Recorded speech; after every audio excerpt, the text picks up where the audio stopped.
आप देख रहे हैं एबीएन महाराष्ट्र। मैं हूं आपके साथ मुनीर आरिफ खान। नाज़रीन, आज 5 मई को सुप्रीम कोर्ट में इस मुल्क का और मुसलमानों का 20 करोड़ से ज़्यादा मुसलमानों का एक शरई मसले पर, सबसे अहम और संजीदा मसले पर यानी वक्फ कानून 2025 पर सुनवाई होनी थी।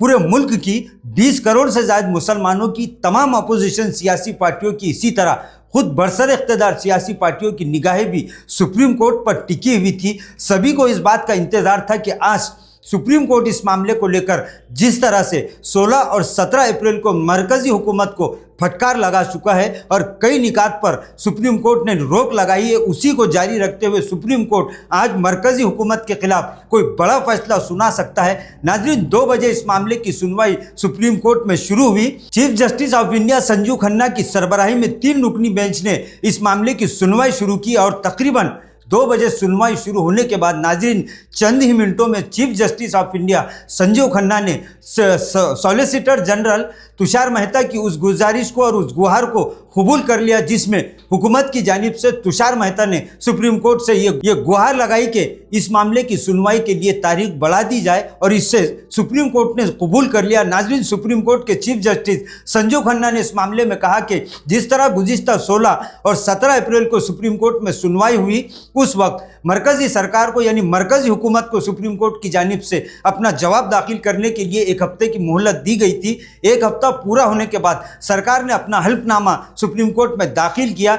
इसी तरह दिगर पिटिशनर्स यानी दिगर अर्जगुजारों की जानिब से भी हुकूमत के हल्फनामे के जवाब में इनका भी यानी अर्जगुजारों का भी हल्फनामा सुप्रीम कोर्ट में दाखिल हुआ। चीफ जस्टिस का कहना है कि इन दोनों ही हल्फनामों को पढ़ने के लिए अभी काफ़ी वक्त लगेगा, क्योंकि इस पर अच्छे से नज़र डालनी होगी, क्योंकि कई ऐसी बातें खुलकर सामने आई हैं जिस पर सरकार पर इन हल्फनामों में आरोप लगाए गए हैं। लिहाजा इस मामले की सुनवाई को बढ़ाना ही होगा। चीफ जस्टिस ने इस मामले की अगली सुनवाई 15 मई को होने का ऐलान किया, जिसके बाद नाज़रीन अब यह मामला 15 मई तक सुप्रीम कोर्ट के पाले में जा चुका है। आपको बता दें कि गुज़िश्ता दिन ही हमने इस खबर को आप तक पहुंचाया था कि आने वाली 13 मई को chief justice of India Sanjeev Khanna अपने ओहदे से रिटायर हो रहे हैं, सुबुकदोश हो रहे हैं। लिहाजा अब आने वाली 15 मई को नए चीफ जस्टिस यानी BR गवई, जो चीफ जस्टिस ऑफ इंडिया का ओहदे का चार्ज 14 मई को हासिल करेंगे। नाजरीन, 15 मई को इनकी सरबराही में इस मामले की और इस अहम केस की सुनवाई होगी।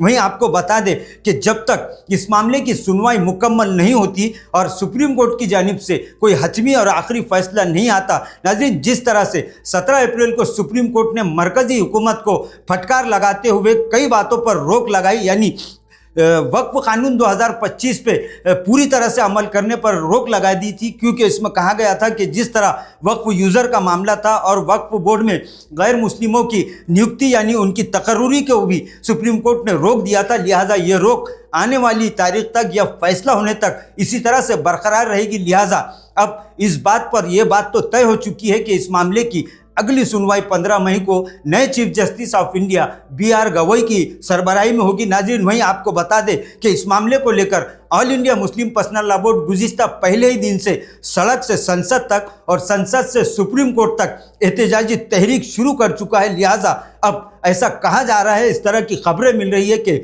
All India Muslim personal law board की जानिब से शुरू की गई ये एहतजाजी तहरीक अब मज़ीद तेज़ होगी, क्योंकि अब सुप्रीम कोर्ट में यह मामला 15 मई तक लटक चुका है। उसके बाद कितना इसमें वक्त लगेगा ये तो आने वाला वक्त ही बताएगा, लेकिन जब तक इस मामले को लेकर all India Muslim personal law board और मुल्क के 22 करोड़ मुसलमान, इसी तरह अपोजिशन सियासी पार्टियां और दीनी मिल्ली सियासी समाजी तंजीमों के साथ साथ हर कोई इस मामले को लेकर अब फिक्रमंद हो चुका है। अब आने वाली 15 मई को नाजरीन ये तय होगा कि सुप्रीम कोर्ट मरकजी हुकूमत के इस कानून के खिलाफ अपना क्या फैसला सुनाता है या फिर इसमें मजीद वक्त लगेगा, ये तो आने वाला वक्त ही बताएगा। नाजरीन, आज के लिए बस इतना ही, फिर मुलाकात होगी कुछ नई वीडियो के साथ।